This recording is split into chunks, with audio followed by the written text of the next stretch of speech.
കോടി രൂപ 10 മാസം ഉണ്ടാക്കാൻ വേണ്ടി പോകണം. ഇതിലാരുടെ സ്വഭാവം നമുക്ക് വേണമെന്ന് നോക്കാം. ഓക്കെ, ഇതിലാരുടെ സ്വഭാവമാണ് നമുക്ക് വേണ്ടത്? ഇവനാരാ? CEO. ഇവൻ ഇപ്പോ ഓൾറെഡി നമ്മൾ പഠിപ്പിച്ചൊക്കെ ഇപ്പൊ മൊത്തം ഇത് പറഞ്ഞു മാർക്കറ്റിംഗിൽ വില്ലനാ.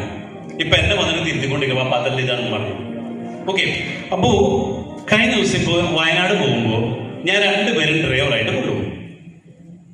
ഇവനെ കൊണ്ടുപോയി കഴിഞ്ഞാൽ ഡ്രൈവിങ്ങിന് ഏകദേശം 8 മണിക്കൂർ സമയം എടുക്കും. കാരണം വേറെ ഒന്നുമല്ല, ഇവനാരാ? Think like CEO. ഇവന് എല്ലാ ട്രാഫിക്കുകളും മര്യാദക്ക് നോക്കിയിട്ട് ഓടിക്കും. ആ ട്രാഫിക്കുകൾ നോക്കുന്നു, അധികം ഇടയിൽ കൂടെ കുത്തി കയറ്റൂല. അങ്ങനെ നല്ല ഡ്രൈവറാണ്. പക്ഷെ എന്ത് പറ്റും? ഷോർട്ട് കട്ടുകൾ ഉപയോഗിക്കില്ല. ഇവനാണെങ്കിലോ 6 മണിക്കൂർ കൊണ്ട് കൊണ്ടുവരും. ഇവനെന്താ ചെയ്യാ? എല്ലാ ഷോർട്ട് കട്ടുകളും ഉപയോഗിച്ച് കുത്തി കയറ്റി കൊണ്ടുവരും. പക്ഷെ രണ്ടാളും സൂപ്പർ ഡ്രൈവറാണ്. പക്ഷേ ഇവൻ ചിന്തിച്ച് ഹെൽമെറ്റ് എടുക്കാണ്ട് ബൈക്ക് ഓടിക്കില്ല, സീറ്റ് പരണ്ടാണ്ട് കാർ ഓടിക്കില്ല. എല്ലാ റൂൾസ് ആൻഡ് റെഗുലേഷൻസും മാത്രം നോക്കിയിട്ട് അവൻ ചെയ്യുള്ളൂ. ഇവനാണെങ്കിലോ കാര്യം നടക്കണം, അവിടെ ബാക്കിയെല്ലാം അല്ലേ. അപ്പൊ ഇവിടെ നമ്മൾ പഠിച്ചത് പണം ഉണ്ടാക്കാൻ നേരായ മാർഗം ഉപയോഗിക്കരുത്. പണം ഉണ്ടാക്കാൻ എന്ത് ചെയ്യണം? 2 കോടി രൂപ 10 മാസം കൊണ്ട് ഉണ്ടാക്കണമെങ്കിൽ അതിന് വളഞ്ഞ വഴി വെച്ചു അല്ലേ. അപ്പൊ ആ വളഞ്ഞ വഴിയിൽ ഇവൻ 8 മണിക്കൂർ കൊണ്ട് എത്തണം, ഇവൻ 6 മണിക്കൂർ ഉപയോഗിക്കണം. അതാണ് ചോദ്യം അല്ലേ. നമുക്ക് ആരുപയോഗിക്കണം? ഇതേപോലെ ചിന്തിച്ച് പതുക്കെ ചെയ്ത് നേടിയാൽ മതി. ഇവന്റെ പോലെ ഷോർട്ട് കട്ട് ഉപയോഗിക്കണം. ഇത്രയുള്ള ചോദ്യം. ഏത് വേണം? ഷോർട്ട് കട്ട് ഉപയോഗിക്കണം അല്ലേ. അപ്പൊ ഇവന്റെ ഷോർട്ട് കട്ട് ഉപയോഗിക്കാം. അപ്പൊ നമുക്ക് ഇന്ന് എന്ത് ചെയ്യാം? നമുക്ക് 2 മോഡ് ഉപയോഗിക്കാം. ഒന്ന് ഷാന് മോഡും 2 ഗുലാൻ മോഡ്. അപ്പൊ 2 കോഡിനാണ് ഏത് മോഡ് വേണം?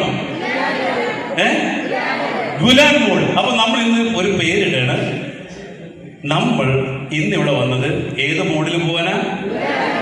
ഏത് മോഡ്? ഏത് മോഡ്? ഏത് മോഡ്? പക്ഷേ ഭാര്യയുമായിട്ട് തല്ല് പിടിക്കുമ്പോൾ ഏത് മോഡ് വേണം? ഷാന് മോഡ്. ക്ലിയർ ആയോ? പൈസ ചെലവാക്കാൻ പോകുമ്പോൾ ഏത് മോഡ് വേണം? ഷാന് മോഡ്. അപ്പൊ നമ്മൾ എന്ത് പഠിച്ചു? പൈസ ചെലവാക്കുമ്പോൾ 3 കാര്യങ്ങൾ ചിന്തിക്കേണ്ടതുണ്ട്. ഷാനു ഏതൊക്കെയായിരുന്നു?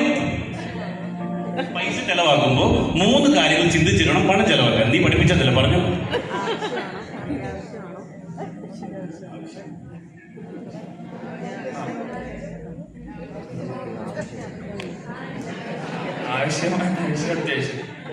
ഇവൻ മിന്നാന്ന് ഇപ്പോ MBA ഫിനാൻസ് പഠിച്ചുകൊണ്ടിരിക്കുകയാണ്. വേറെ പോയിന്റ് പറഞ്ഞത് അതോടെ പബ്ലിക് ആയിട്ടുള്ള വരും. ഓക്കെ, അപ്പൊ എന്തായിരുന്നു? ആവശ്യം, അനാവശ്യം, അത്യാവശ്യം. അപ്പൊ നമ്മൾ ഒരു സാധനം വാങ്ങിക്കാൻ വേണ്ടി പോകുമ്പോൾ 3 കാര്യങ്ങൾ ചിന്തിക്കണം. ഇതെനിക്കിപ്പോ ആവശ്യമുള്ളതാണോ?